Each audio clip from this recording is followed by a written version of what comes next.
বাংলাদেশ জামাতে ইসলামী একটা সংগঠন আছে। এই হক বাতিলের আলোচনা অন্য বিষয়ে। বাংলাদেশ জামাতে ইসলামীর নিবন্ধন বাংলাদেশের সর্বোচ্চ আদালত হাইকোর্ট বাতিল করে দিয়েছিল। জানেন কেন বাতিল করেছিল? কেন? ৭১-এর ভূমিকার কারণে না। কেন? তারা সাহাবায়ে কেরামকে মেয়ারে হক মানে না এই জন্য না। কেন? তারা আম্বিয়া কেরামের ইসমতে বিশ্বাস করে না এই জন্য না। এই সকল কারণে না।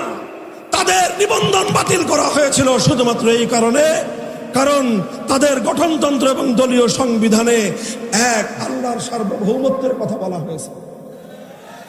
অর্থাৎ তাদের সংবিধানের মধ্যে শুধু তাওহীদের কথা ছিল।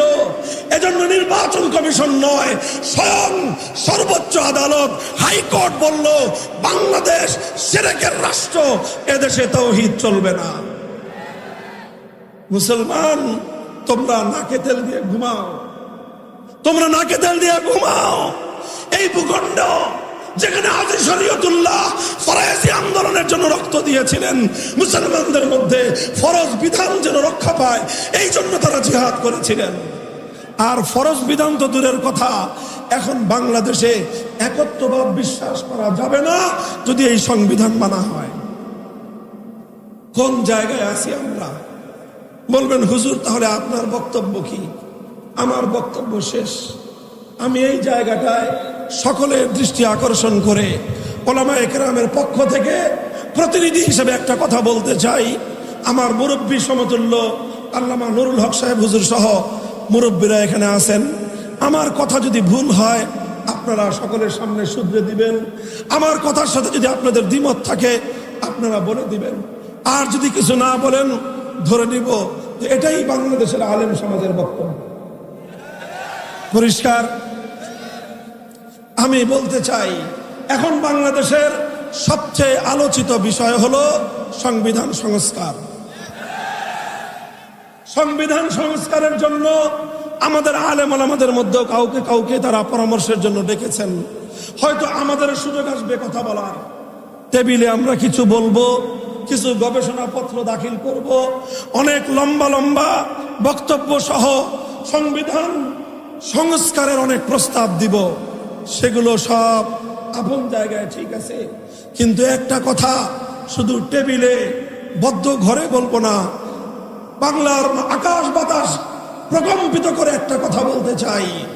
সেই কথাটা হলো এই বাংলার মাটিতে আমরা সংবিধানের মধ্যে এমন একটা ধারা সংযুক্ত দেখতে চাই, সেই ধারাটা হবে সার্বভৌমত্বের মালিককে। সুতরাং আল্লাহর সার্বভৌমত্বের বিরুদ্ধে, আল্লাহর আইনের বিরুদ্ধে যে কোনো আইন হবে, যে কোনো নীতিমালা হবে, যে কোনো বিধান হবে, সমস্ত বিধান বাংলার মাটিতে অকার্যকর এবং বাতিল হবে।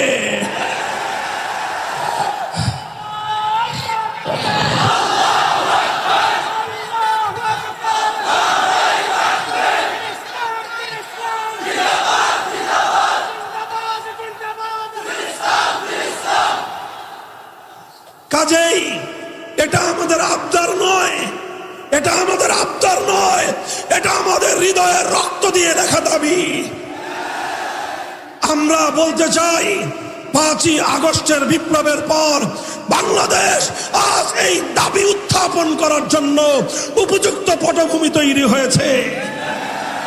৫ই আগস্টের বিপ্লবের স্বরূপ যদি কেউ বুঝতে চান, বিপ্লবের প্রতীক যদি দেখতে চান, তাহলে আমি বলবো দুপুরের পর থেকে নিয়ে আসর পর্যন্ত ১ থেকে ১.৫ ঘন্টার বাংলাদেশ দেখুন।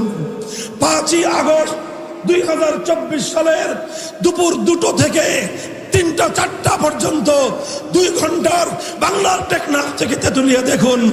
একটা দৃশ্য সকলের চোখে পড়বে, সকলের কানে বাজবে।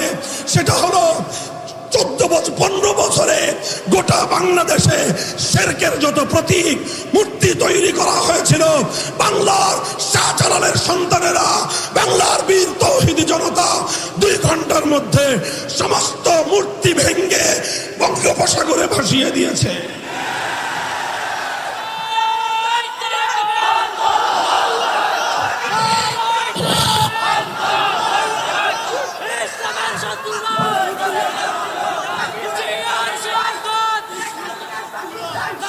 অর্থাৎ কি বললাম, 5ই আগস্টের বিপ্লবের অন্যতম বৈশিষ্ট্য হলো এ বিপ্লব করেছে তাওহীদকামী জনতা। এ বিপ্লব ছিল শিরকের বিরুদ্ধে এক বিপ্লব। কাজেই এটাকে আমি এখনই পূর্ণাঙ্গ ইসলামী বিপ্লব বলতে চাচ্ছি না, তবে অবশ্যই এতটুকু বলবো, এ বিপ্লব ইসলামী বিপ্লব না হলেও এ বিপ্লব ইসলামী বিপ্লবের পূর্বাভাস। সূর্য উদয়ের কিছুক্ষণ পূর্বে যেরকম সুবহে সাদেকের উদয় ঘটে, সুবহে সাদেকের আলো দিয়ে বোঝা যায় সূর্যের উদয় অতি সন্নিকটে। 5ই আগস্টের বিপ্লব বাংলার প্রতিটি মানুষকে চোখে আঙ্গুল দিয়ে দেখিয়ে দিয়েছে এদেশের মানুষ ইসলামী বিপ্লবের জন্য প্রস্তুতি নিচ্ছে। শুধু কওমি মাদ্রাসার ছাত্ররা নয়, যারা কওমি মাদ্রাসাকে জঙ্গি উৎপাদনের প্রজনন কেন্দ্র বলতেন, দিন ভুলে যান। তাওহীদের সৈনিক শুধু কওমি মাদ্রাসায় নয়, প্রতিটি বিশ্ববিদ্যালয় তৈরি হচ্ছে, প্রতিটি কলেজে কলেজে তৈরি হচ্ছে। ওরা তাওহীদের জন্য জীবন দেওয়ার জন্য প্রস্তুত হচ্ছে। ইনশাআল্লাহ আমরা এজন্য শান্তিপ্রিয় ভাবে বলছি, দাবি উত্থাপন করছি যে আল্লাহর আইনের বিরুদ্ধে, কোরআন সুন্নাহর আইনের বিরুদ্ধে বাংলাদেশে কোনো আইন, কোনো নীতিমালা কার্যকর হবে না। এই ব্যবস্থা নতুন প্রবর্তিত সংবিধানে অন্তর্ভুক্ত থাকতে হবে। কেউ যদি বলেন যে হুজুর যদি না করে তাহলে কি করবেন? যদি এবার ইসলামের এই অপ্রতিরোধ্য, ইসলামের অনিবার্য এই দাবি যদি পূরণ না হয়, যদি কোরআন সুন্নাহ বিরোধী আইন বাতিল হওয়ার কোন ধারা যদি বাংলাদেশের ৯৭% মুসলমানদের এদেশের সংবিধানে যদি কার্যকর না হয়, আক্ষরিক অর্থেই যুদ্ধে যাব আমরা।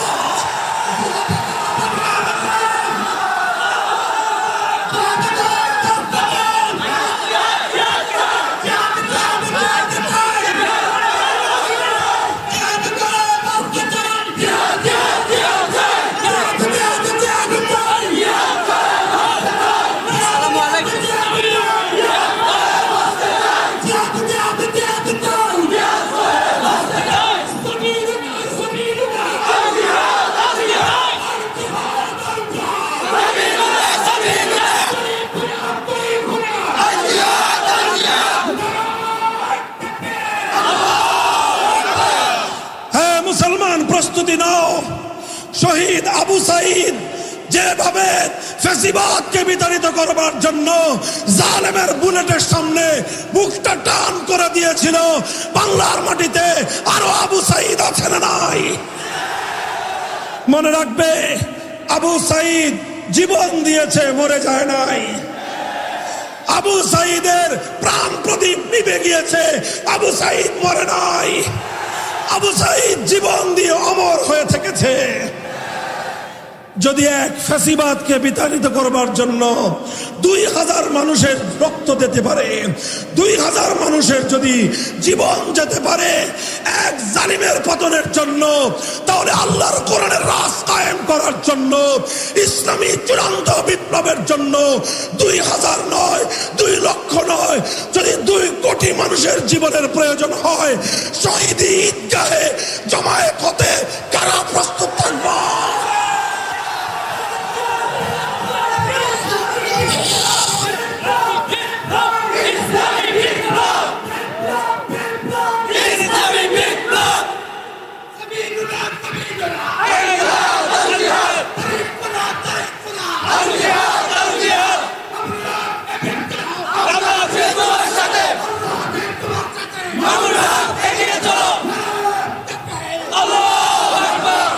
আমরা আমাদের কথা যথা সময়ে বলে রাখলাম।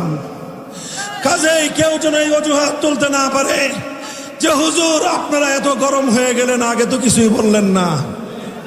এই জন্য বলছি, সারা বাংলাদেশে এখন আমার এই এক ওয়াজ, সংবিধান সংস্কার হবে, মুসলমানদের 100 বছরের প্রাণের দাবি পূরণ করতে হবে।